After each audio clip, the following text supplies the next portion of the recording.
The crucifix caught the harsh fluorescent light as Caleb Whitford bowed his head in the locker room, hands folded, lips moving in silent prayer. Around him, the noise crescendoed, pointing fingers, raised voices, disbelieving shouts. "Are you seriously praying right now?" The voice belonged to Trevor Malik, a barrel-chested veteran with 15 years on the force and zero patience for what he called religious theatrics. His finger jabbed toward Caleb's chest. "We've got equipment to check, drills to run, and you're playing saint." Ariel Hartman, one of 3 women on Station 19's crew, crossed her arms and shook her head. "This is getting ridiculous, Whitford. We're a team. Act like it." Caleb kept his eyes closed, finishing his prayer despite the mockery. The words were simple, familiar. "Lord, give me strength to serve with integrity. Help me love these people even when it's hard. Use me as your light today." When he finally lifted his head, at least a dozen faces surrounded him in the equipment bay, some angry, some amused, all frustrated. His navy blue uniform shirt bore the same fire department emblem as theirs, the badge of Station 19 over his heart. But the silver crucifix resting against his chest set him apart in ways that had grown more divisive with each passing month. "I'm done," Caleb said quietly, his voice steady despite the tremor in his hands. "Just needed a moment before shift." "A moment?" This from Diego Fuentes, who leaned against a locker with theatrical disbelief. "This is the 3rd time this week, man. You pray before breakfast, you pray before calls. Yesterday, you prayed over a cat stuck in a tree." A ripple of laughter went through the group. Caleb felt heat crawl up his neck. That family was scared. Their daughter was crying. You thought Jesus cared about a cat?" Trevor interrupted, his voice dripping with sarcasm. "While we're out here risking our lives for actual people, you're having church service in the rig?" "It wasn't like that." Caleb straightened, meeting Trevor's eyes. "Prayer doesn't take away from the job. It helps me do it better." "Yeah?" Ariel stepped closer, her expression hard. "Then explain why you froze on the Maple Street fire 2 weeks ago. You stood there like a statue while the rest of us dragged that family out. Some help your prayers were then." The words hit like a physical blow. Caleb had replayed that moment 1,000 times. The smoke, the screaming, the paralyzing fear that had locked his muscles for precious seconds. He had prayed through it, begged God for courage, and eventually pushed through. But those few seconds had been enough for the team to notice, enough for them to question whether his faith made him weak instead of strong. "I didn't freeze," he said, but his voice lacked conviction. "I assessed the situation. You froze." Trevor's tone was flat, final. "And if you're too busy talking to invisible friends to do your job, maybe you should find a new line of work." The locker room fell silent, the weight of the accusation hanging in the air. Caleb's chest tightened. He wanted to defend himself, to explain that faith and fear could coexist, that prayer was strength, not weakness. But the faces around him were closed, unmoved. Captain Raymond Finch appeared in the doorway, his graying hair and weathered face a study in exhaustion. "What's going on here?" "Just a team meeting, Cap," Trevor said, not breaking eye contact with Caleb, "discussing priorities." Captain Finch's gaze swept the room, lingering on Caleb's crucifix, then on the surrounding crew. He sighed, the sound of a man who had broken up too many fights and was tired of playing referee. "Whitford, my office. The rest of you gear check. Now." The crowd dispersed with muttered comments and sidelong glances. Caleb followed the captain through the narrow hallway, his heart pounding. This wasn't the first time he had been called in for a conversation about fitting in better or keeping religion out of the workplace. Each time, he left feeling smaller, more isolated. Captain Finch closed the door and gestured to a chair. "Sit." Caleb sat, hands clasped between his knees, the crucifix pressing against his sternum. The captain's office was small, cluttered with commendations, incident reports, and a faded photograph of his late wife, Martha, who had passed 5 years earlier from cancer. Caleb had heard the story during his first week at Station 19, The captain's faith had died with her, leaving only bitterness behind. "Caleb," the captain began, his tone weary, "you're a good firefighter. Quick on your feet, strong, dedicated, but you've got a problem." "Sir? You're alienating the crew." Captain Finch leaned back in his chair, the springs creaking. "The praying, the preaching—" "I don't preach," Caleb interrupted, then caught himself. "I mean, I live my faith. I don't force it on anyone." "Living it loudly is forcing it." The captain's expression softened just slightly. "Look, kid, I get it. When Martha was sick, people prayed over her. It didn't help. She suffered and died anyway. But that's my baggage, not yours. What I'm saying is, the crew needs to trust you, and right now they don't. They think you're more interested in being a missionary than a firefighter." Caleb's throat felt tight. "That's not true." "Then prove it." Captain Finch stood, signaling the end of the conversation. "Next call, you go in first. Show them you're one of them." "I am one of them." "Then act like it." The call came 90 minutes later, mid-morning, just as Caleb was choking down lukewarm coffee and trying to ignore the icy silence from the rest of the crew.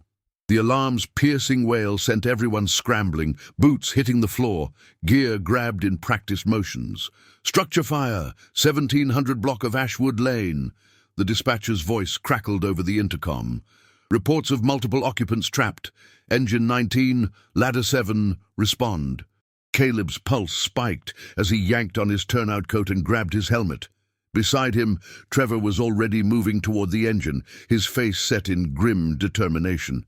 Ariel swung into the driver's seat, Diego and 2 others piling into the back. The ride was tense, silent except for the wail of the siren. Caleb stared out the window, his mind spinning. "Go in first, prove yourself." The captain's words echoed, mixing with the crew's earlier accusations. "You froze. You're weak. Your prayers don't help."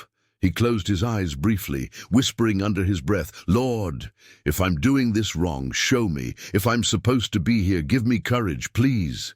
"Still praying?" Trevor's voice was mocking from across the rig. "Better save your breath for the smoke?" Caleb didn't respond. He gripped his gloves tighter, the leather creaking. When they arrived at Ashwood Lane, the scene was chaos.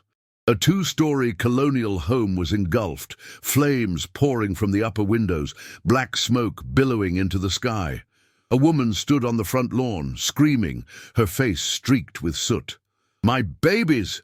My babies are inside! 2nd floor!" Captain Finch was out of the truck before it fully stopped, barking orders. "Hartman, Fuentes, primary search, 1st floor. Malik, you're on the line. Whitford." The captain's eyes locked on Caleb. "2nd floor. You're going in." "Aye." Caleb's stomach dropped. 2nd floor. Heavy fire. Children trapped. "On it, Captain." His voice came out steadier than he felt. He grabbed his mask, checked his air, and sprinted toward the front door alongside Diego, who shot him a skeptical glance. "Don't freeze on me, Whitford." "I won't." Inside, the heat was immediate, overwhelming. Flames danced along the ceiling, licking at the walls. The smoke was thick, choking, reducing visibility to inches. Caleb dropped to his knees, feeling his way forward, his training taking over. 2nd floor, stairs, move. He found the staircase, testing each step before committing his weight. Behind him, Diego's radio crackled with updates from Ariel and the captain. The structure groaned, timbers shifting under the assault of the fire. At the top of the stairs, Caleb paused, listening, a faint crying. To the left. "This way!" He moved quickly, pushing open a door. The bedroom was fully involved, flames consuming the furniture, the curtains. But in the corner, huddled beneath a window, were 2 children, a boy, maybe 8, and a girl, no more than 5. Both were coughing, terrified. "I've got them!" Caleb shouted into his radio. He lunged forward, scooping up the girl, who clung to him with desperate strength. "Diego, grab the boy!" Diego was there, pulling the boy into his arms. "Go, go, go!" They turned toward the door and froze. The staircase was gone, collapsed in a roar of splintering wood and flame, the escape route obliterated. Smoke poured through the opening, heat intensifying. "Ladder!" Diego was shouting into his radio. "We need a ladder on the north side, second floor, now!" Caleb looked around frantically.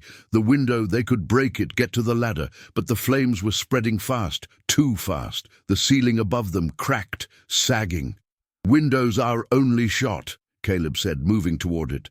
He kicked at the glass, shattering it, clearing the frame. Fresh air rushed in, feeding the fire behind them. The girl in his arms whimpered, pressing her face into his shoulder. "Ladder's not here yet!" Diego's voice was tight with fear. "Come on! Come on!" A beam overhead gave way with a deafening crack. Caleb looked up and saw death descending, a massive, flaming timber falling directly toward them. Time slowed. Caleb's mind went blank with terror. He couldn't move, couldn't think. The beam fell, and all he could do was close his eyes and whisper the only words that came. "Jesus, help us." The beam stopped. Caleb opened his eyes, his breath coming in ragged gasps. The beam hung suspended in mid-air, impossibly balanced on two intact supports that should have given way. The flames around it seemed to recoil, bending away from where he and Diego stood with the children. "What?" Diego's voice was strangled. "That's not... Ladder's here!" Ariel's voice crackled over the radio. "Get out, now!"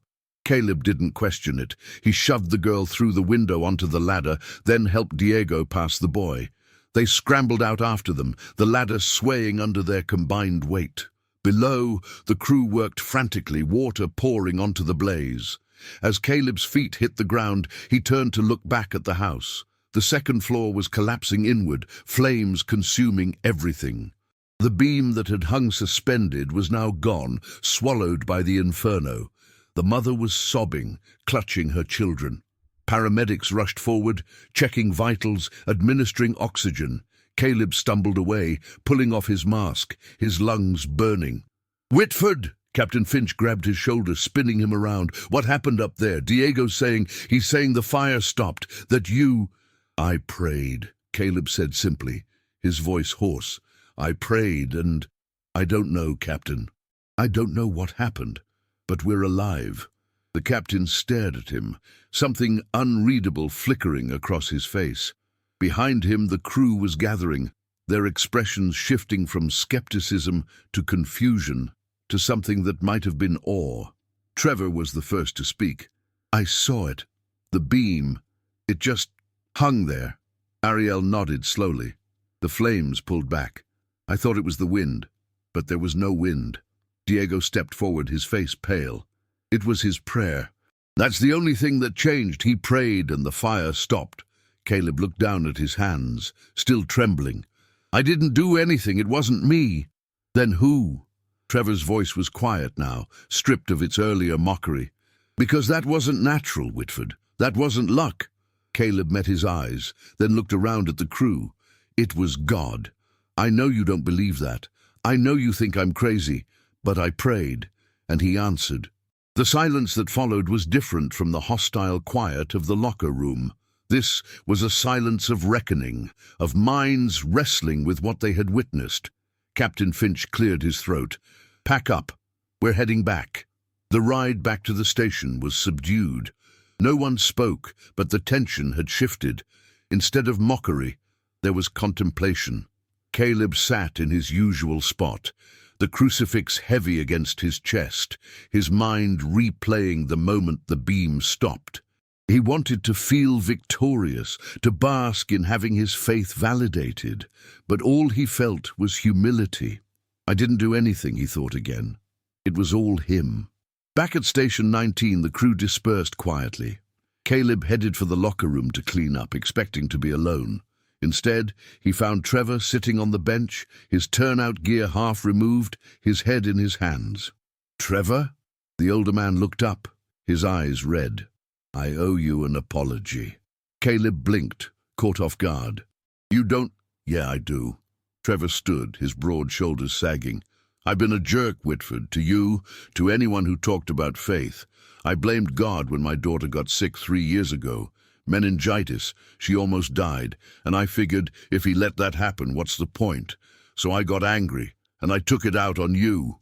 Caleb's throat tightened. "I didn't know about your daughter." "I don't talk about it." Trevor rubbed his face. But what happened today? I can't explain it any other way.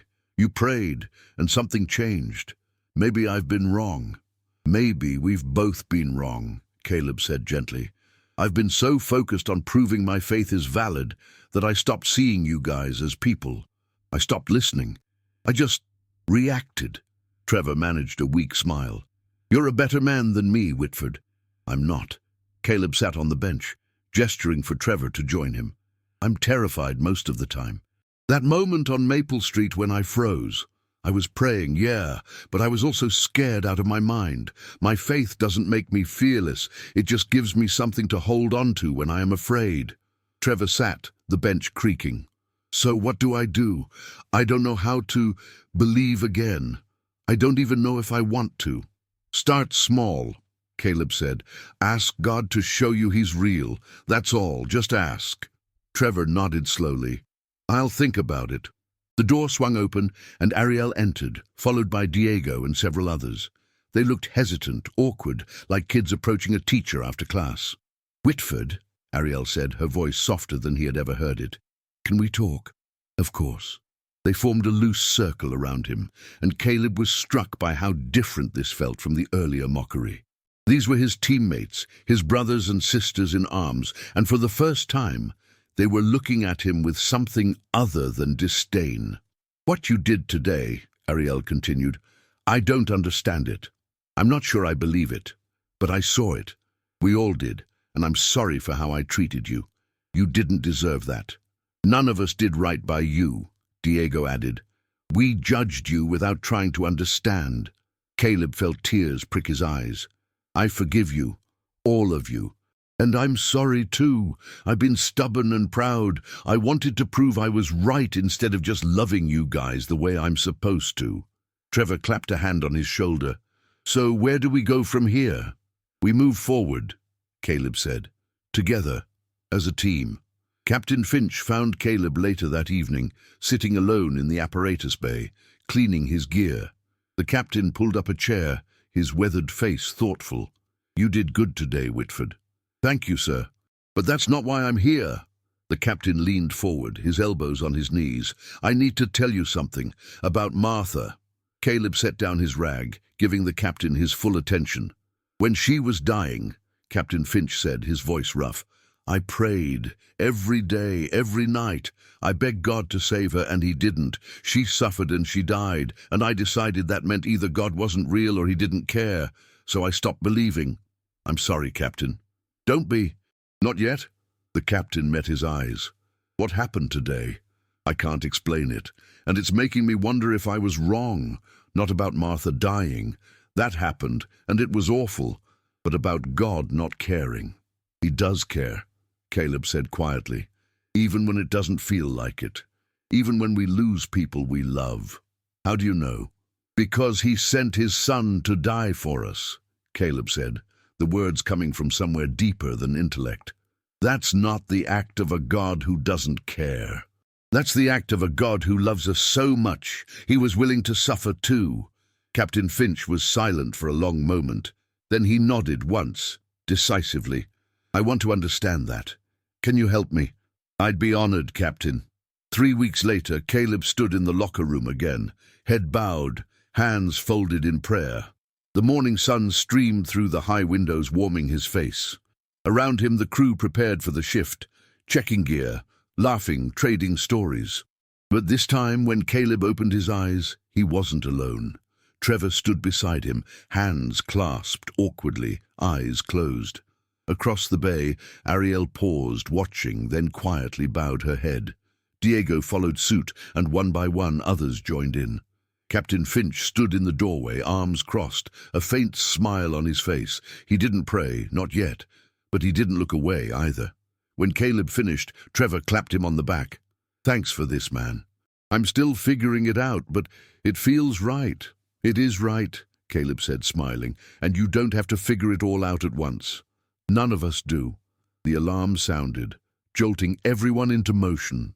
As they scrambled to the engine, pulling on gear, Caleb felt a peace he hadn't known in months. Not because the mockery was gone. There were still skeptics, still questions. but because he wasn't walking this path alone anymore. The engine roared to life, siren wailing, and as they sped toward the call, Caleb whispered one more prayer. "Thank you, Lord, for using me, for loving them, for never giving up on any of us." Outside the window, the city rushed by, full of fires to fight, lives to save, and people who needed hope. And Caleb was ready. 6 months later, the small church on Willow Street wasn't much to look at. A humble white building with a crooked steeple and a hand-painted sign. But to Caleb, it was home, and today it was packed. He stood at the front, his dress uniform crisp, the crucifix resting against his tie. Beside him, Pastor Elijah Whitman smiled warmly. The congregation was an unusual mix. Station 19 crew members filled the first 3 rows, their dress uniforms spotless. Behind them, families from the neighborhood, people Caleb had met through outreach, and a few curious strangers drawn by the story that had circulated through the community. "Today," Pastor Whitman said, his voice carrying through the sanctuary, "we gather to celebrate what God has done in this young man's life, and through him, in the lives of many." Caleb shifted nervously. He had never been comfortable in the spotlight, but when the pastor had asked him to share his testimony, he couldn't refuse. "Caleb," Pastor Whitman gestured, "would you like to say a few words?" Caleb stepped forward, his heart pounding. He looked out at the faces. Trevor, sitting with his wife and daughter who had fully recovered. Ariel, attending her first church service in a decade. Diego, who had started a Bible study at the station. Captain Finch, who had quietly started attending Sunday services, sitting in the back but showing up faithfully. "Thank you, Pastor." Caleb cleared his throat. "I'm not great at speeches, but I'll do my best. 6 months ago, I thought my faith was my own, something personal, private. And when people pushed back, I got defensive. I wanted to prove I was right instead of loving them where they were." He paused, collecting his thoughts. But God had a different plan. He used a fire, a literal fire, to show me that faith isn't about being right. It's about trusting him even when you're terrified, even when people mock you, even when everything is falling apart. And he used that same moment to show my crew that he's real, that he cares, that he's still in the business of miracles. Trevor leaned forward, listening intently. "I don't know why the beam stopped falling that day," Caleb continued. "I don't know why God chose to act in that moment, but I do know this. Every good thing that's happened since then is because he was at work. The reconciliation with my team, Trevor's restored faith, Ariel and Diego finding hope again. Captain Finch coming back to church. None of that was me. It was all him." He looked down at the crucifix, his fingers brushing the cool metal. "Jesus didn't die on a cross so we could be comfortable. He died so we could be free. Free from fear, free from guilt, free from the burden of trying to save ourselves. And he rose again so we could have hope, no matter how dark things get." The sanctuary was silent, the weight of the words settling over the congregation. "So, if you're here today and you're not sure what you believe," Caleb said, his voice gaining strength, "I want you to know, God is real. He sees you, he loves you, and he's not done with you, not by a long shot. All you have to do is ask him to show you, and I promise he will." He stepped back, his part finished. The congregation erupted in applause, and Caleb felt his face flush. This wasn't about him. It never had been. After the service, people swarmed him, shaking hands, offering encouragement, asking questions. Trevor pulled him aside, his daughter Emma clinging to his leg. "You know what you said about God using the fire?" Trevor's voice was thick with emotion. "I think he's been using you, too, to wake me up, to remind me what matters. So thank you, brother." "It's an honor," Caleb said, crouching down to Emma's level. "And how are you doing, Emma?" The girl beamed. "Good. Daddy says you're a hero." Caleb shook his head, smiling. "I'm not a hero, but I know the one who is." Captain Finch approached, his expression unreadable. "Whitford, a word?" They stepped outside, into the crisp autumn air. The captain looked out over the parking lot, his hands shoved in his pockets. "I've been thinking," he said finally, "about Martha, about why she had to die, and I don't have an answer. Maybe I never will. That's okay," Caleb said gently. "But," Captain Finch continued, "I do know this. Holding on to anger wasn't bringing her back. It was just eating me alive. So I'm choosing to let it go. Not because it's easy, but because I think it's what she would have wanted. And because I think God's been patient enough with this stubborn old man." Caleb felt tears sting his eyes. "Captain, that's huge. Don't make me regret it," Captain Finch said gruffly, but there was warmth in his eyes. "Now get back in there. Your crew's waiting." Inside, the fellowship hall was buzzing with conversation. Ariel cornered Caleb near the coffee station, her expression serious. "I need to tell you something," she said. "I've been angry for a long time. At God, at life, at everything. My brother died in a fire 5 years ago. He was a firefighter too, and I blamed God for not saving him." "I'm so sorry," Caleb said. "But what you said today, about Jesus dying so we could be free from trying to save ourselves." Ariel's eyes glistened. "That hit me. I've been trying to save everyone, to make up for not saving my brother, and it's killing me. So I'm going to try trusting God instead. I don't know how yet, but I want to." "That's all you need," Caleb said. "Just that willingness. He'll do the rest." As the afternoon wore on, Caleb found himself surrounded by his crew, laughing, sharing stories, building the kind of bonds that went beyond the firehouse. These were his people, flawed, broken, beautiful people, and God was at work in each of them. When the last person left and the church was empty, Caleb stood alone in the sanctuary, the evening light filtering through the stained glass. He knelt at the altar, the crucifix swinging gently on its chain. "Lord," he prayed, "thank you for this day, for these people, for using someone as broken as me to point them to you. Keep working in their lives, keep working in mine, and whatever comes next, help me to stay faithful, to love well, and to trust you completely." The words echoed in the quiet space, and Caleb felt a deep sense of peace. The road ahead wouldn't be easy. There would be more fires, more challenges, more moments of doubt. But he wasn't walking it alone. God was with him. His crew was with him. And together they would face whatever came, because that's what faith was. Not the absence of fear, but the presence of someone greater. Not the promise of an easy life, but the assurance that no matter how fierce the flames, no matter how impossible the circumstances, God was still on the throne, and his love never failed. Caleb rose, crossed himself, and walked out into the twilight. The city stretched before him, full of people who needed hope, who needed to know they weren't forgotten, and he was ready to serve.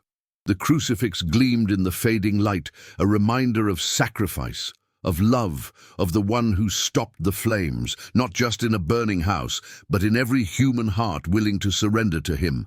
And as Caleb climbed into his car and drove toward home, he whispered one final prayer. "Use me, Lord, however you need, wherever you call. I'm yours." In the distance, the firehouse lights glowed warm against the darkening sky, a beacon of hope in a world that desperately needed it. And Caleb was right where he belonged. The end.